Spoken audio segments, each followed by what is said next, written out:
Aloha, everybody. I'm Sherry. I'm Mike. And we are on Island Time. Aloha, friends, we're rolling. Our home's the open road. 40 feet of dreams ahead, where freedom's tale unfolds. On Island Time, we greet you. Aloha from the heart. Riding waves, we chase the stars. Adventure's where we start. On Island Time, we roam free, no matter where we roll. Welcome to our paradise. Come join our island soul. This weekend we are at Loyston Point Campground. It is a TVA-run location, and it's one of 19 points on Norris Lake, or Norris Reservoir, since it is created by a dam.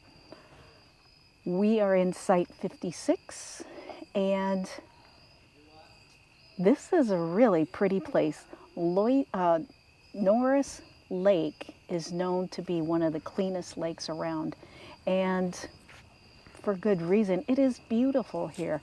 You can do so many different types of activities like kayaking, boating, fishing. There was a jet skier earlier. You can also go swimming. The campground has an area, a day use area, where you can go and swim on a beach. Now it is at your own risk because there is no lifeguard on duty. One of the attractions of Site 56 and several other sites in this campground is its location. As you can see, it is nighttime right now. It's twilight, but you can still see the lake and the setting sun in the background. It's very beautiful at this site. There's a couple other sites that we want to take a look at, maybe at another trip here, that look like they have even better views of the lake. Now, Lake Norris was created by the TVA. It was their first major project since their organization, or I guess you can call it that. When you create something, it's called like an organization. The TVA. Yeah, the TVA is a federal organization, as I understand it. There you go. And Norris Lake was their first project. They dammed up several locations along the Clinch River and the Powell River to create this beautiful location. There are 65 campsites here, 60 of which have electric. What's a little bit different is the website says electric and water. You're sharing your water with a neighbor or two or maybe three. So that's a little different for us because we are so used to having electric and water for the same site. Now, one of the challenges that you might find getting into here is there is a road that comes in, and if you follow the GPS, it may take you to this intersection where it's a really hard right. That hard right can be a little bit difficult for longer and bigger rigs.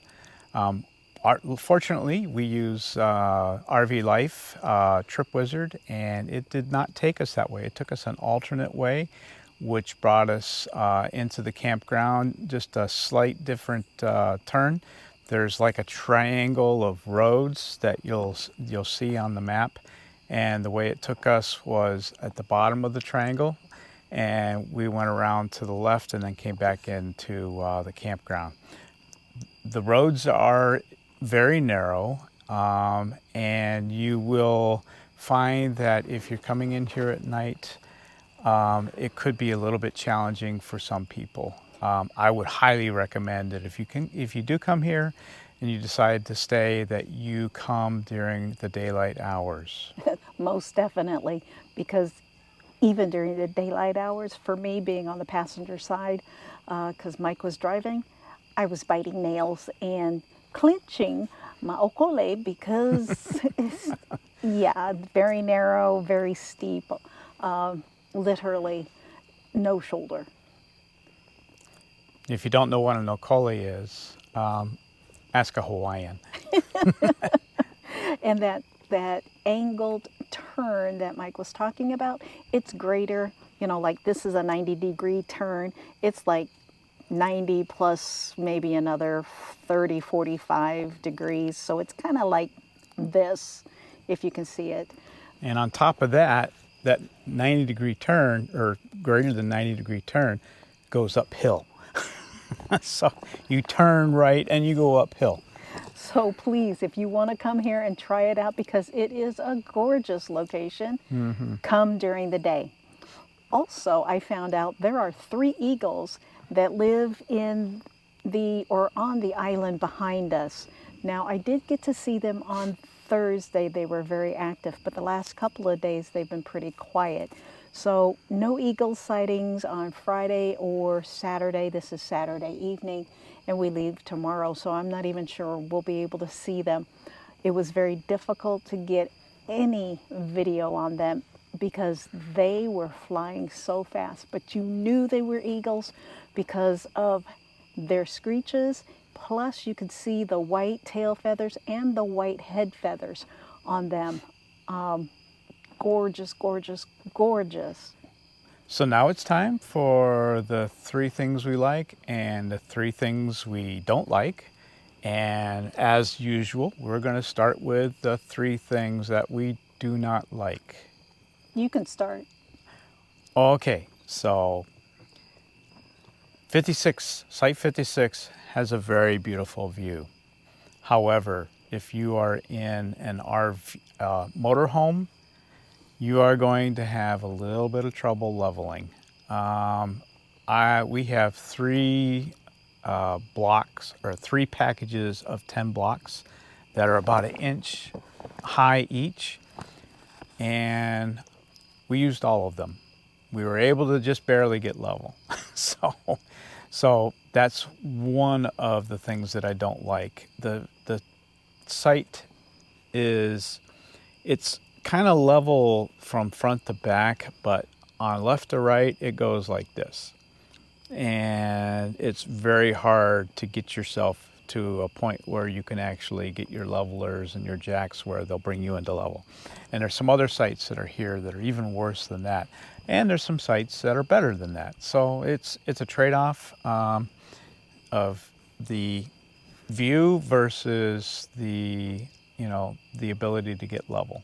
And that really high, having to bring it back up, means that our steps have a really long drop off, and even putting the stool down and propping that up, it's still quite a bit of a step. Yeah, unfortunately, that's so true. The second thing that we don't like about this location is the camp store has some very limited hours. Monday through Thursday, I think she said, they're open from 10 a.m. until 3 p.m. Friday, Saturday, and maybe Sunday, they're open from 10 a.m. until 4. Sunday is kind of questionable. They might be only open till 3. Mike was working on Thursday and Friday from the RV. I took vacation days. I don't want to go up there without him because he might catch something that I miss. So we did some exploring today and got to the camp store just before 3, and found a really nice magnet. But that's my dislike, is that the camp store hours are so It was short. a sticker. Oh yeah, it was a sticker. They don't have any Sorry. magnets. No magnets, stickers. But they have a large choice of stickers. What's the third? The third dislike, Water. yeah, we came with water, so we came fully loaded with water. I always like to load up with water, with a full tank of water. Even if we get to a place where they have water and they have electric and sometimes they have sewer. This place does not have sewer at your sites. I always like to have that full tank of water.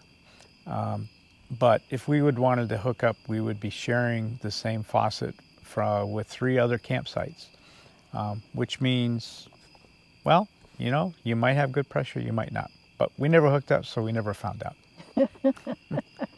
Now it's time for the 3 things we like about this place, yeah? I guess it is. Oh, You get to go first this time. you want me to go first? Okay. So what I love about this place is the beauty. And with that beauty also comes the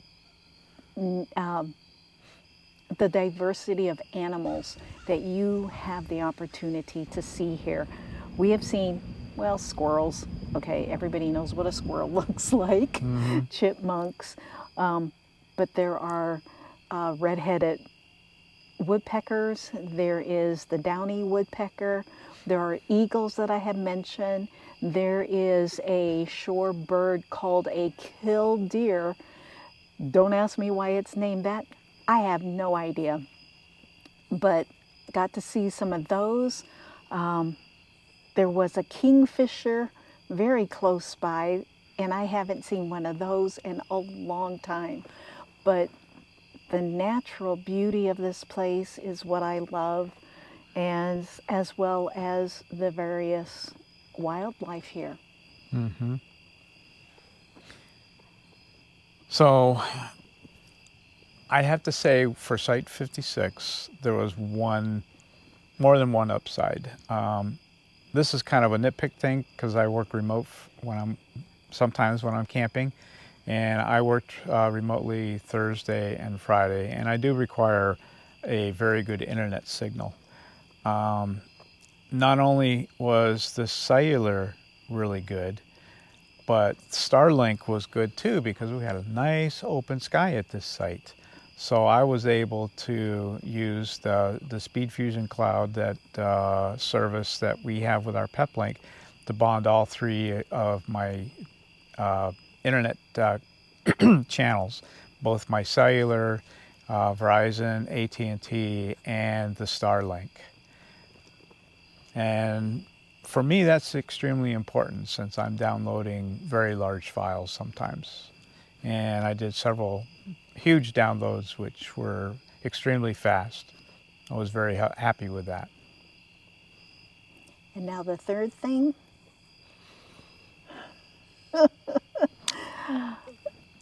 Wow. This is really a gorgeous campsite, or gorgeous campground. Again, there's only 60 campsites available, 60 of which have electric and water. There are remote areas or remote campsites, probably the other 5. But there are, it's just beautiful here, and I love this.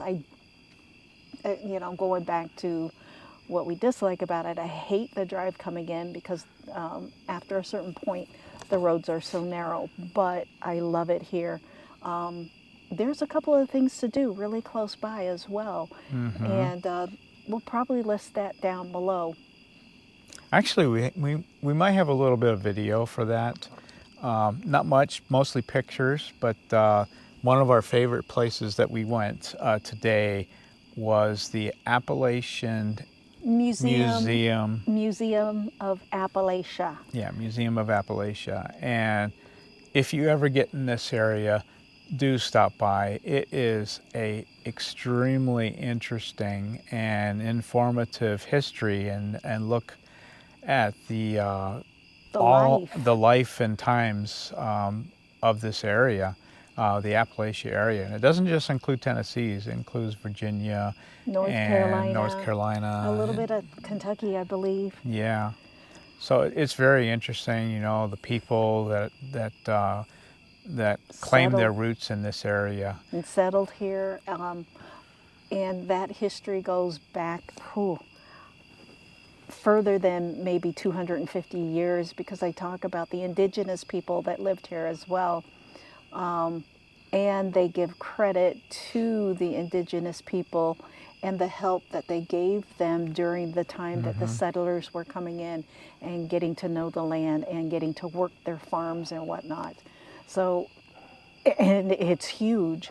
We didn't even go through a quarter of what's available at the Museum of Appalachia, but at Yeah, so if you do go to the museum, try to go early. You know, get there about when it opens so that you have time to get through and see a lot of the sites that there are to see.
There's also a campground right next to the museum that looks, it's relatively new, it's only a couple years old, and I don't know how many sites they have. They're still working on some of the sites, getting those up to speed, and they accommodate large yeah, they rigs. accommodate large rigs. It's a nice open area, so if you want to come and stay right next to the museum, you know, without coming back here, that's another option for you.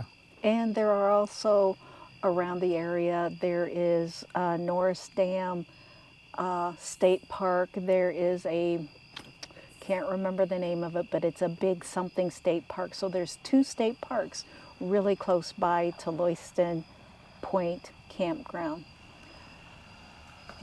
Is there anything else?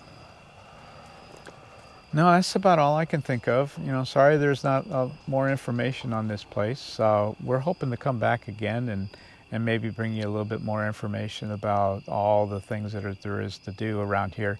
One of the interesting places that we wanted to see but we didn't get to was Rocky Top.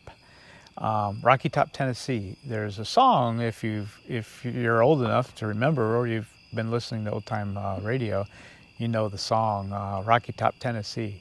Good old Rocky Top. Yeah. Yes, that's a karaoke song I used to sing with a friend of mine. And yeah, I never thought that Rocky Top was a real location until in 2015, before we started the channel. We came down here for vacation with David and his family, my brother-in-law, Mike's brother, and there was a sign alongside the road as we were going to Gatlinburg, Rocky Top, and I'm like, I wonder if that's the song from, you know, karaoke that I used to sing, and sure enough, it is. So I'm looking forward to coming back to the area and maybe visiting Rocky Top and finding a little out about the history there, and and yeah.